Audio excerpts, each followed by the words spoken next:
Hey, I am Annabelle Drumm. I'm in Sydney, Australia. And I'm Jeffree Carl in the Catskill Mountains on a beautiful, beautiful morning as the sun's just rising here. Yay, lovely. Okay, and we are doing Is the sun setting there? Is the sun it's setting gone, there? well and truly gone, because we are heading, where are we? We're just coming out of winter. So it's still gets dark about 6 p.m. at the moment. What time's sunset there? What It's time 8:30 now, yeah. Early evening now. So what time does the sun go down? Maybe 6 p.m. at the moment. So we're almost equal, except that you're 14 hours ahead of me. Yeah, well, equinox is coming up, so that makes sense. Yeah, no, but we're having equal, because it gets darker around 6:30 now. It's just getting light. It got light at 6 o'clock today. Yeah, that makes sense. Cool. Oh, that's cool. We're in different parts of the world. Okay, carrying on. We are doing that again. We're doing a discussion series at the moment on the different chakras of the body, and Jeffree is running through the different ones. The last one we did was the third eye. So now we're looking at the crown chakra. Crown chakra. So now we go from the third eye to the crown. That's it. So tell us a bit about the crown chakra. Yeah, the crown is like, it's the top of our head. Most people in most teachings say that you go from the bottom, from the kundalini to the crown, and then you blast off into the cosmos, and life is nirvana. And we know that can be somewhat true, but it's not quite true. Yeah, okay. But the crown here is like the top part. So the crown could be like our North Pole, and the base chakra could be like our South Pole. Mm-hmm. And when we have our bodies, we understand that we are ourselves a planet, a world, a universe, a mix, our own self. Like our body from our heart out around creates this whole sphere of energy. It goes from our crown to our base, from our heart out. So then we create this whole orb around us. Mm-hmm. So our crown chakra is basically, but it's controlled by our heart, and it's controlled by our solar plex. Wait a minute, Jeffree, that just cut out. It just stopped and you froze. So can you just say that sentence again? I heard that you went down and into the heart, and then from there after that? Yeah, it's like the crown chakra is a center of communication, processing. It has both sides of our brain, the left and the right side of our brain. Everything kind of gets together here.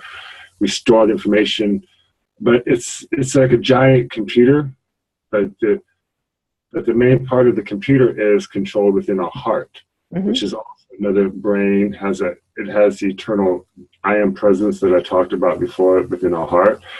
So when we tune into our hearts, we allow our divinity, our soul essence and stuff to be emanating through our body, which governs our mind. If we just stay in our head, like most teachings just tell us to go to the head, and we're going to open up the gates, it doesn't quite get us there because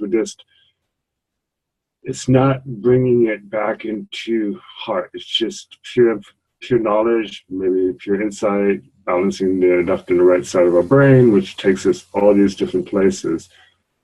So the crown is kind of like the meeting point between all these places. So it's still a part of our body, isn't it? I mean, physically, I know we're talking about an orb, which is kind of vague, which doesn't have a particular spot, but it's still involved with our physical body. It follows around where our body goes.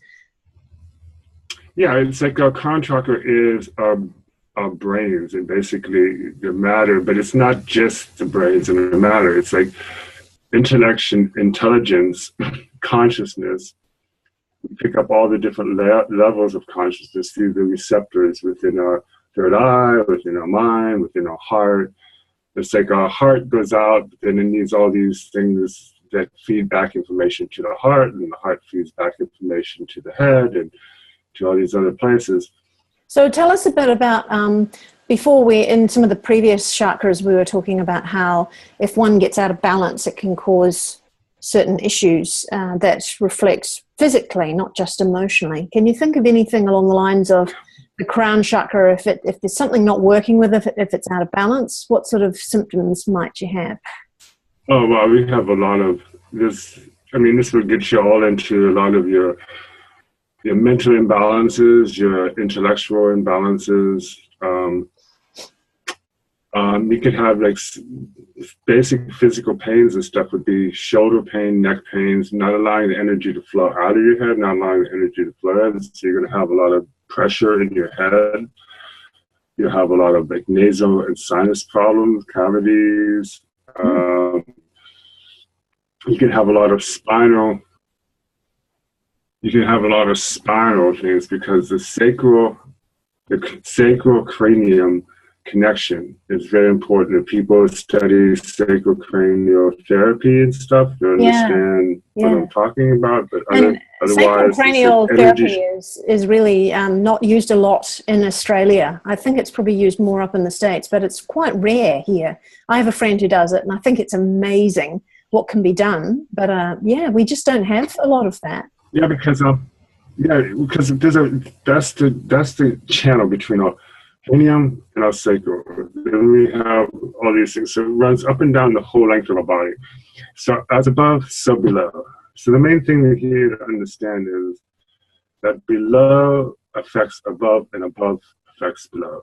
So when we have energetics is what we're talking about, the chakras and stuff take us into not only the physical places that I've told people about, but they take us into our dimensional. They take us into our emotional body, which is a vibration that's vibrating with our physical body, just like our intellect and mental is a vibration that's floating in the same thing that makes up our whole body. So, and then we have the etherical body, and we have this energy body, and all these bodies are all correspondent. So it's like the points are within us and around us and beyond us, all at the same time. So this is getting us into kind of like the multidimensionality of how we exist. We have emotions. We all have emotions. We don't think our emotions are separate from our body.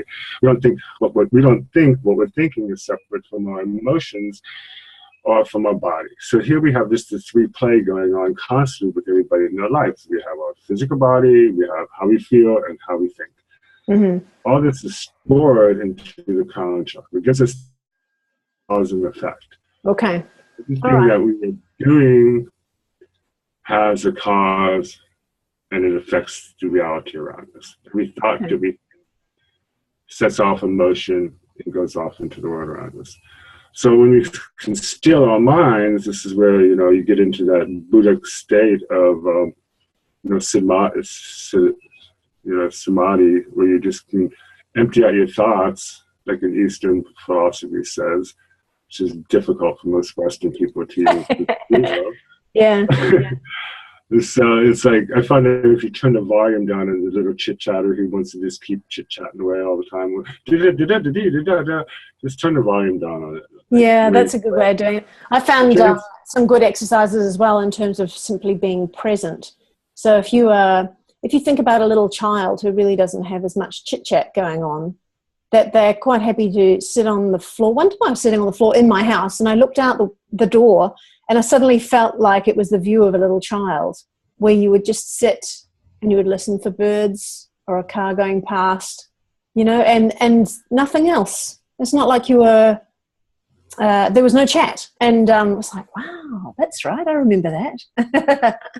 No, that's a good place. I try to get back in that same space and just listen to my body, because inside of our bodies there's all these like little gurgles and little twitches and all this kind of stuff. Yeah, and that's present as well. So that's another really great way of doing it. Right, which is what you were trying to do. We're trying to be present in our body, like our chakras is here.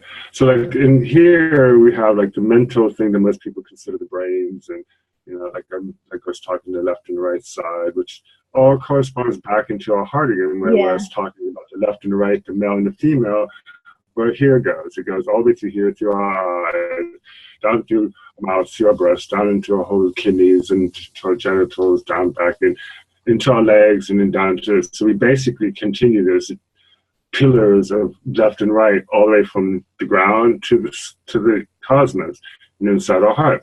We unify these inside of our heart which unifies our head, because our head can really never be unified because it's two left sides of the brain going boom, boom, boom, boom, boom, boom, boom, boom. Yeah, how they communicate between each other is really good though, isn't it? So there's something in that.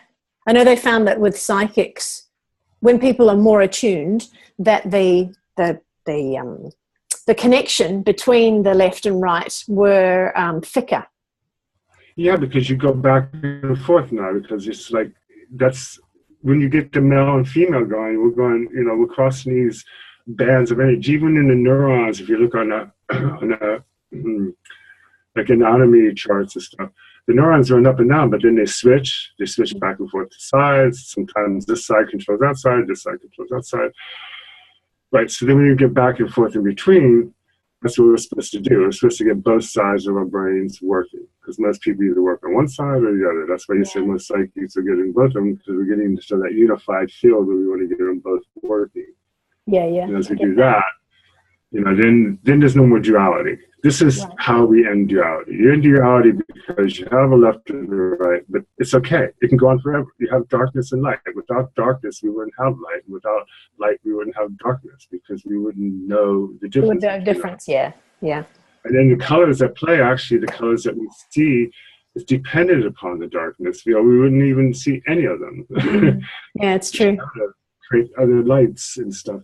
So opening up the crown chakra, then what's doing it? So another thing that you understand with the crown chakra, that you have this whole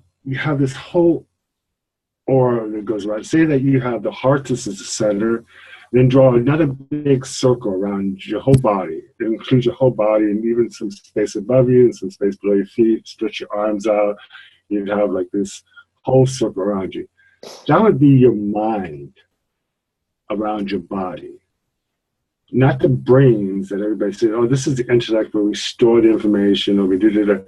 This is all that process. But now we have the doorway here. We understand that we are not only here, because if I'm out of my body, I'm still thinking, feeling, and reasoning, but I'm not in a body. I'm not in these sensory perceptions. So where am I now? I'm in my your big light body, people call it. Light body, okay. Mental body that goes around my whole being, that's not given to the time and space of just this vibration.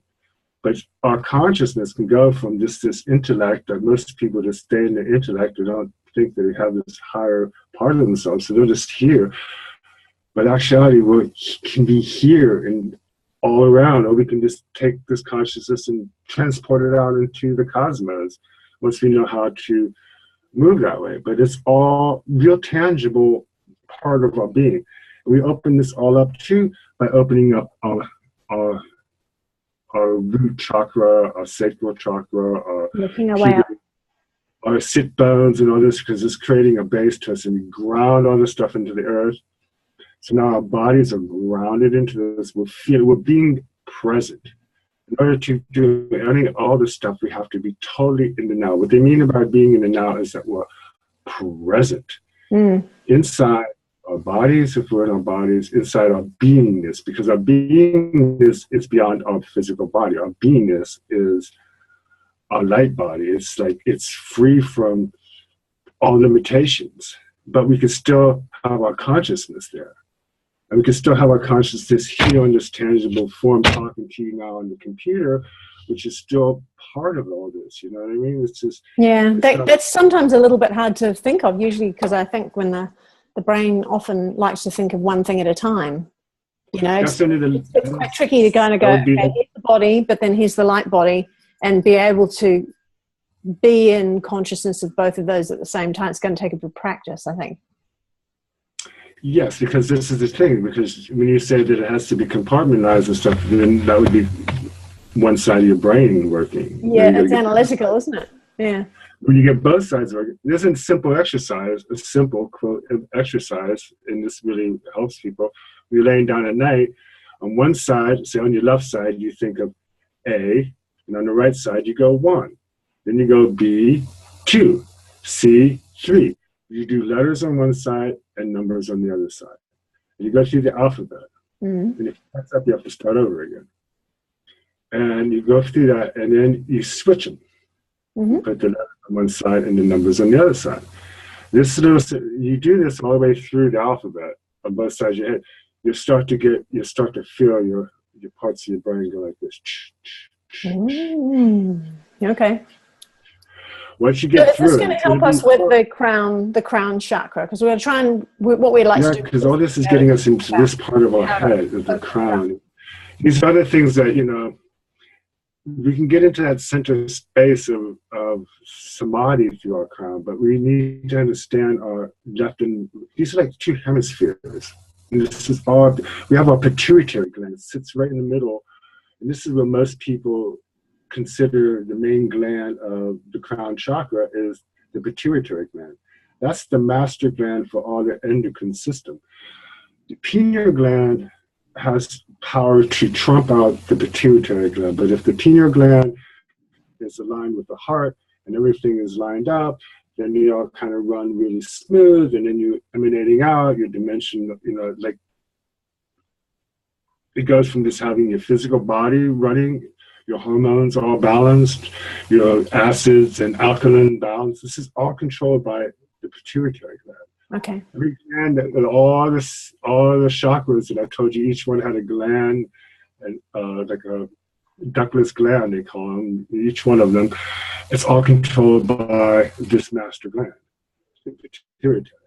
So this again is where we need to, like, you know, clear our minds, get peace. We're gonna let fear and like what fantasies are you holding in your head, what fears are you holding in your head. These all create, you know, vibrations inside of here, which makes this gland go, oh, well, we need to, these are fear, we have fight, flight and fight, you know, we need to get all these little hormones going, and, you know, it's all this, you know, then that, you know, that's like going crazy. And we say, no, it's come back down to the heart, and the heart releases certain chemicals, and if we're in peaceful and we find meditation into our heart, we can calm down the mind, we can calm down the solar plex, because everything gets hooked together, you know, like if the heart's all agitated and the head's all agitated, the stomach's going to be totally destroyed, because it's just like it's trying to get nourishment and fed from the, you know, the head's trying to tell the stomach it's okay, but it's freaking out and the heart's freaking out. So now your stomach's freaking out. And you have like these wars going on inside your energy fields.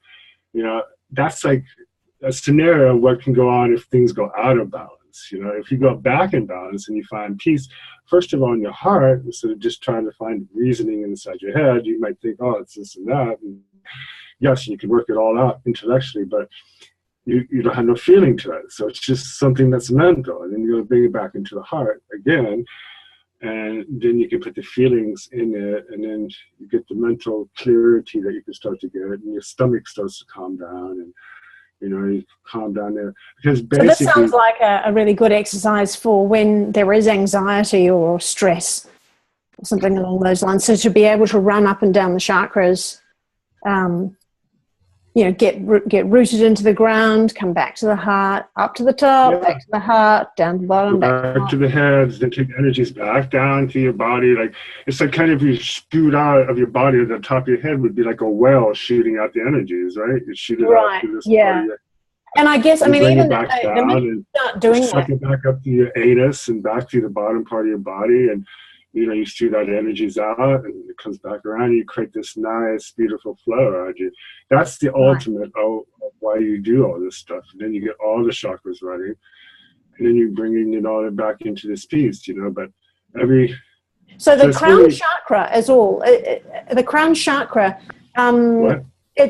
so the crown chakra is that, that's like our gateway upwards, isn't it? It's basically, yeah. If you would think of the crown chakra almost like the whales of the dolphins, where they spew out the air back out of the top of their heads, basically. So it's kind of like we spew out the energies out of the top of our head. It's like it's the major portal to. It's also the antenna. Like here we go. This is the seventh chakra. They depict it as violet, and violet could be because the ultraviolet and violet is the highest frequency in the spectrum of the visible light we see. Just like red and infrared is the lowest vibration. Right. So we have these two extremes of color. Like we don't see infrared, we don't see ultraviolet, but they're the two next layers of colors that we see going into like a blue-white light,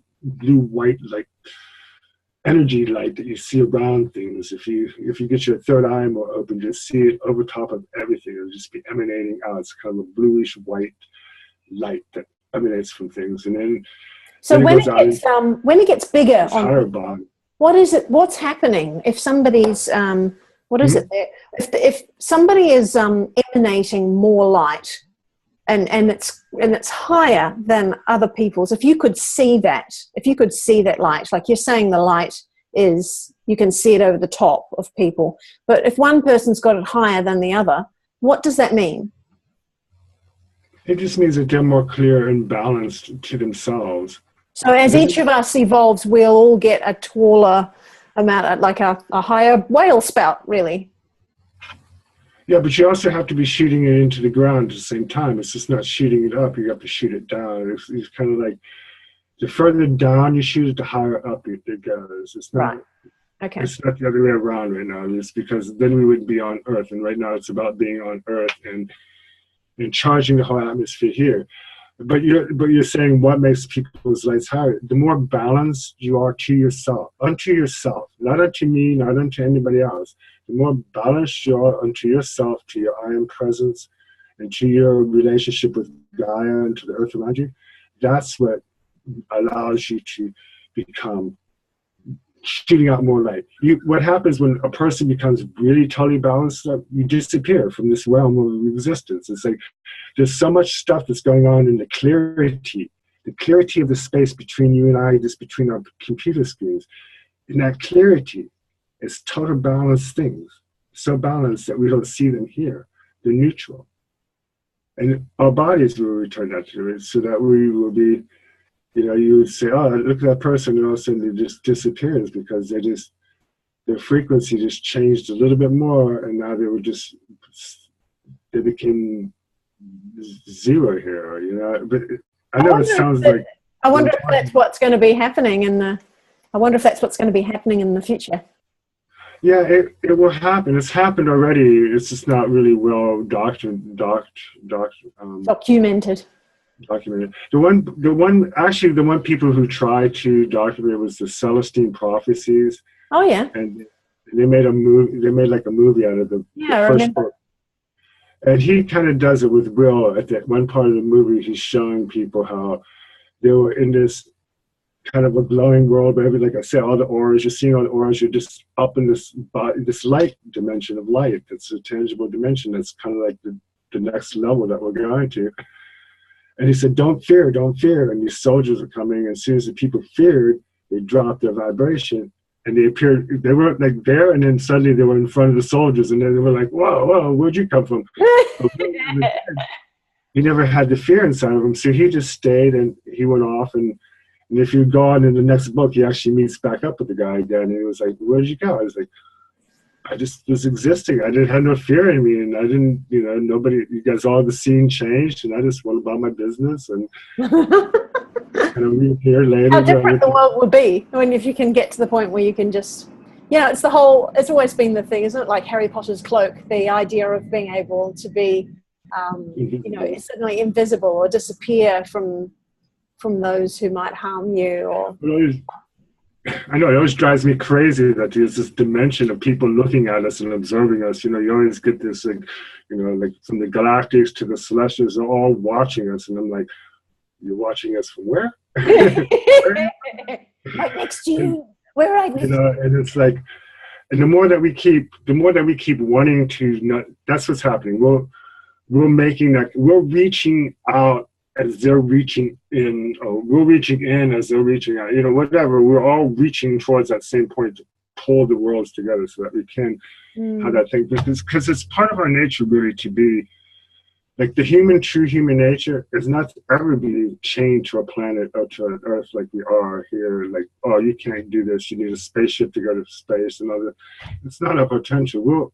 We're beings of light. We're star beings. We have that little atom of the I am presence that I tell everybody about. There's a nanoparticle of pure essence of the creator inside each one of us. It goes from the stars to the solar system to each one of us. It can only be a nanoparticle, but that little nanoparticle it's a fractal. It means that it has all the same information as the grand universe around us. And it's all here. It's not our heart. It's not in our head, because you can't fight about it. You can't like be divided about it. It's the essence of everything and who we are. And that's when you open up that little, you just have to get to that. And it's like, whoosh. And we're all getting there slowly to the degrees of it, you know? Yeah. Otherwise, we wouldn't be able to be. Or it comes and goes sometimes, you know? You find that you not that you. And that's kind of like the balancing between our heads, you know? It's like, something's going on. And then you suddenly realize, whoa, something's a bit different. And then suddenly the fact that you noticed takes you back to where you were. Well, right. So a lot of this teeter-tottering too happens because we're trying to balance both sides of our heads. So the analytical, the one who wants everything segregated and organized and decimal pointed out and analyzed, to the creative, flowery, wah, wah, wah. You know, this is always this battle that's going on inside of our heads. That's becoming kind of needed together. Again, who balances this is our heart, because it's the point between both of these. So, okay. So is there anything specific, any little exercise that we can do to think about? What? Is there any sort of exercise that we can do? I didn't hear what you said. Is there any sort of exercise we can do to help with the crown chakra this week, just to finish off the discussion? Yeah, so the exercise, the really good exercise is the one really that I told you about with taking it into numbers and the letters. Okay. And it gets you going back and forth between your left and your right sides, because you need to understand that you have a left and right side of your brain in order to find the doorway between them. Okay. All right. There's a space between. So that's a nice, easy one. We can all do that as we go to sleep at night. Right, which will start to get you to understand of your head, because otherwise then there's, you're going in there and then you can start to think of which side is my rational side, what side is my creative side, my out there side. And that's what you're blending. You're blending a lot of these things inside of yourself. You're understanding the cause and effect of looking at things from all sides. It's like we have 360 degrees at this point. There's 360 degrees around us, all around us. Okay. All around. Any point, there's 360 degrees. But here it's kind of like it's all around us. So get eyes behind your head, open up your body, think about how it looks from, use your imagination. That's what you got. We all have imagination. Yeah. Use them. Use them for your self-healing. Imagination. This all comes from inside our head, inside our heart, inside our groins, inside our butt cheeks, inside all this part of us. It's like. Okay. That sounds good. All right. Is there anything else we need to add for crown chakra? No. Okay, cool. Thank you very much for the discussion today. What should we do next week? We can kind of do next week, we'll tie two of them together, like from beyond our crown to our what they would say, the eighth chakra, the ninth. Outside of our body, and then we'll take it down into the ground. Sounds really good. Okay, very good. Thank you so much, Jeffree. We'll see you next week. Thank you. Have a good week. Bye. See ya.